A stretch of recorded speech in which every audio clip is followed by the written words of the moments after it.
กราบสบายดีอันทุกคนที่เขามาเบิ่งเนาะอยู่ในช่องน้องป้านลาวใต้คือเก่าสบายดีFCสบายดีคนเบิ่งเนาะคนเบิ่งจากฝั่งไทยเนาะ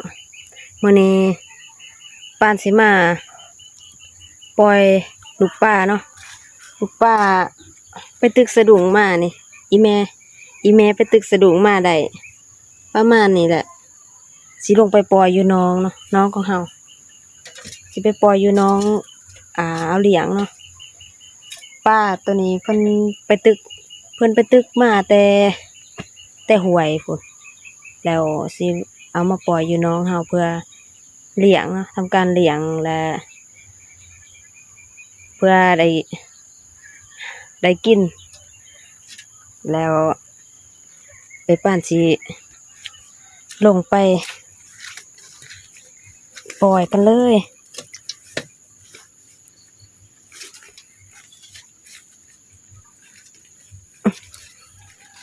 น้องกับเป็นตาญาณเลยเนาะ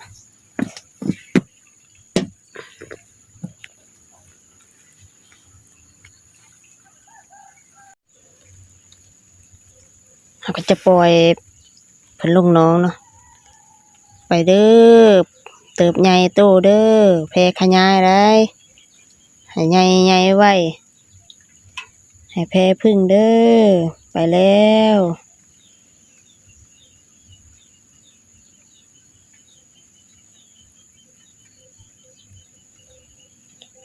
ผู้ได้มาคลิปนี้ก็คอมเมนต์มาได้เด้อส่วนไลน์ก็ผู้ชมทั้งพังไทยเนาะที่ว่าเพิ่นมักมาเม่นส่งไอ้ป้านเนาะเห็นเพิ่นมักมาเม่นอยู่อย่าลืมคอมเมนต์กันหลายๆเด้อมักคลิปใดก็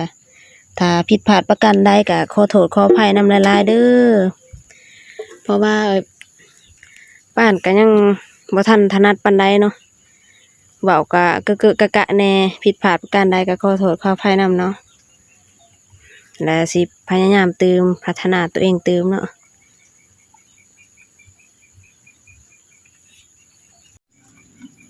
นี่ก็จะเป็นทางเนาะทางขึ้นน้องของเฮามันจะเป็นคันไดจังซี่อันนี้เฮาปล่อยปลาแล้วเด้อทุกคนอันนี้จะให้เบิ่งบรรยากาศรอบๆน้องเนาะบรรยากาศรอบๆน้องเด้อ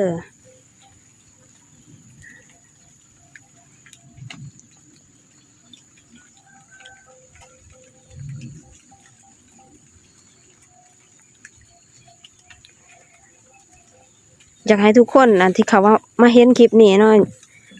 กดคอมเมนต์น้องปานแน่เนาะเพราะว่า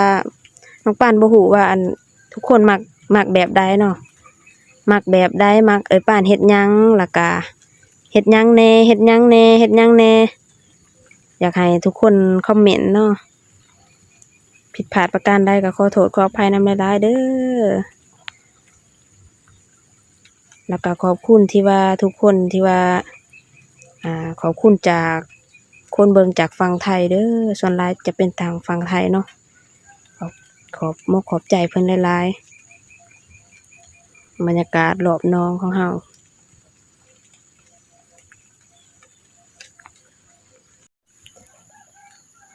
น้องของเฮาก็สิ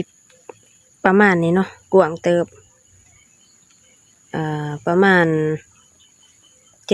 70คูณ20ป้ายนี่แหละเนาะหรือว่าคูณ30นี่แหละก็จะกว้างใหญ่พอได้อาศัยน้ำอยู่ในน้องเลยนะน้องตัวนี้ก็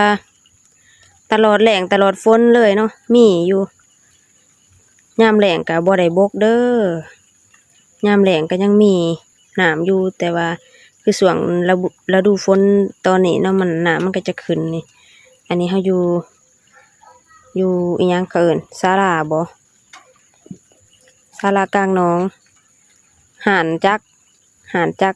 โปมน้ำเฮาเนาะ